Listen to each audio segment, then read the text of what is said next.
தொடங்குகிற பொழுது திங்களை போற்றுதும் திங்களை போற்றுதும், ஞாயிறு போற்றுதும் ஞாயிறு போற்றுதும், மாமழை போற்றுதும் மாமழை போற்றுதும், பூம்புகார் போற்றுதும் பூம்புகார் போற்றுதும். இது இயற்கை வாழ்த்தா இறை வாழ்த்தா சண்டை. இயற்கை வாழ்த்து மட்டும்தான் இறை வாழ்த்தாக இளங்கோவடிகள் பாடவில்லை என்று ஒரு சாரார். இன்னொரு சாரார் இயற்கையே இளங்கோவடிகள் இறையாக கண்டார் என்ற எண்ணத்திலையும் சொல்லுகின்ற தன்மை உண்டு. முன்னாலே பேச்சுகள் எல்லாம் சொன்னார்கள், தமிழ் தொண்டன் சாவதில்லை என்று. ஐயா, தமிழுக்கு தொண்டு செய்தவன் சாவதில்லை. இந்த சாதல் என்ற வார்த்தையை நினைக்கிற போதே நீண்ட நாள் நாங்கள் வாழ்வோம் என்றவர்கள் எல்லாம் குறுகிய காலத்திலேயே மறைந்து விட்டார்கள். சாக மாட்டேன், இது சத்தியம் என்று சொன்னார் பாரதி. 39 ஆண்டுகளிலேயே மறைந்து போய்விட்டார். மரணமில்லா பெருவாழ்வு வாழ்ந்திடுவோம், புரிந்துரையேன் பொய் புகழேன் சத்தியம் சொல்கிறேன் என்றார். அவரும் 50 கடந்த அந்த ஆண்டிலேயே மறைந்து விட்டார். 100 ஆண்டு வாழ்வது எப்படி என்று எழுதி காட்டினார் மறைமலடிகள். 100 ஆண்டு அவர்கள் வாழ்ந்ததில்லை. தமிழுக்கு தொண்டு செய்வோம் சாவதில்லை என்று பாடிய பாவேந்தர் பாரதிதாசன் கூட 100 ஆண்டு வாழ்வதில்லை. ஆகவே மரணம் என்பது ஆண்டு வாழ்கின்ற தன்மையிலே இல்லை. இத்தனை ஆண்டுகள் வாழ்ந்தான் அதோடு மறைந்து விட்டான் என்பது, மரணம் என்பது ஆண்டு கணக்கிலே இல்லை. கேட்டால் எத்துணை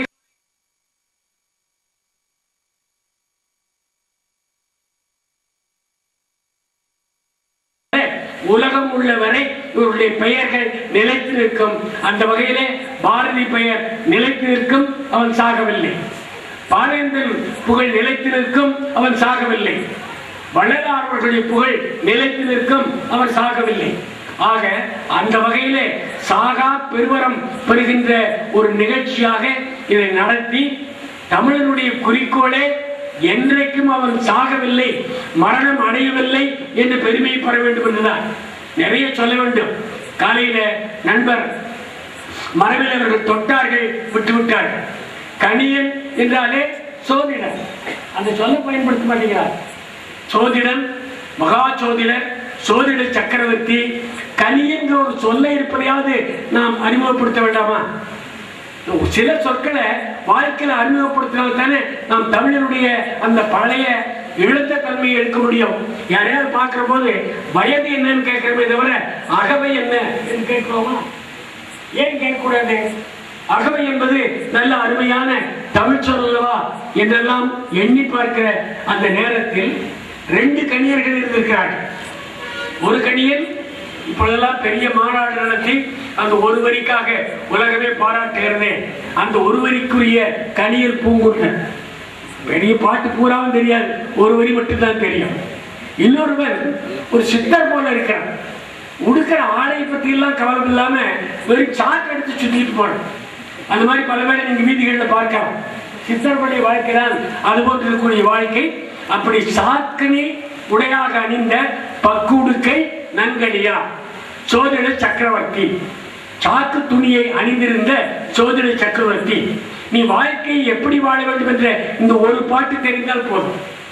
ஓரில் நெய்தல் கரங்க, ஓரில் ஈர்ந்தன் பாணி முழவு ததும்ப, புணர்ந்தோர் பூ அணி அணிய, பிரிந்தோர் பைதல் உங்கன் பணிவார் உரைப்ப, படைத்தோன் மன்ற இப்பண்பிலாளன். ஓரில் நெய்தல் கரங்குகிறார். ஒரு வீட்டுல சாப்பறை, இன்னொரு வீட்டுல மணப்பறை. பெண்கள் கணவனை பிரிந்திருக்கக்கூடியவர்கள் பூ அணியாக இருக்கிறார்கள். கணவனோடு கூறியிருப்பவர்கள் பூவோடு இருக்கிறார்கள். ஒரு பக்கத்துல துன்பம், ஒரு பக்கத்துல இன்பம். கடவுள் என்று ஒருவன் இருந்தால் இப்படி படைப்பானா? கேட்டார். பெயரை பொறித்து விட்டு சென்ற பகத்சிங் கேட்டான், கடவுள் என்று ஒருவன் இருந்தால் இப்படி இருப்பவனையும் இல்லாதவனையும் ஏன் படைக்க வேண்டும்? அவன் என்ன நீரோ மன்னனா என்று அவன் கேட்டான். அவர் இவரும் கேட்கிறார், இவையே படைக்க வேண்டும். படைத்தோன் மன்றை பண்பிலாளன், இப்படி பண்பில்லாது படைத்திருக்கிறானே இவர் ஒரு முட்டாள் என்று சொல்வது போல இருக்கிறார். அது வரைக்கும் படிச்சா கவிதையில் இன்னும் அடுத்த வரி இன்னாதம்மை உலகம். இந்த உலகமே கொடுமையானதுங்க. இதுவரை நிறுத்தியிருந்தாலும் அது பொருள் இல்லை. மேலே கடைசி ஒரு வரி சொல்லுகிறாரே, அந்த வரியிலே தான் முக்கியத்துவம் இருக்கிறது. இனிய காண்க இதன் இயல்புணர்ந்துவரே. உலகம் என்பது இனிமையும் இன்னாமையும் கலந்துதான் இருக்கு.